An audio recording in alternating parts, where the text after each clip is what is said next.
সকালবেলা একদম স্নান ধান করে রেডি হয়ে যাচ্ছিলাম আজকে আমাদের সকলের প্রিয় ননর জন্মদিনে। ননটা কে? এই যে নন। নন হলো আমাদের বাড়ির পাশে থাকা দাদাদের বাড়ির যে গোপাল, দাদারা কিন্তু সেই গোপালকে নন বলে। আর কি অপরূপ সুন্দর সাজে যে সেজেছে, সেটা তো আর বলে বোঝানোর ক্ষমতা নেই আমার।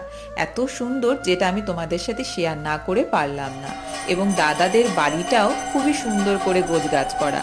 আর পুজোর আয়োজন নিয়ে তো কোনো কথাই হবে না, তোমরা তো দেখতেই পাচ্ছ কি অপরূপ ভাবে সুন্দর করে সাজিয়েছে, তার সাথে ভোগের আয়োজনও এলাহি। এছাড়াও প্রচুর লোকেরও সমাগম ছিল, তাদের জন্য নানান রকমের প্রসাদেরও ব্যবস্থা ছিল।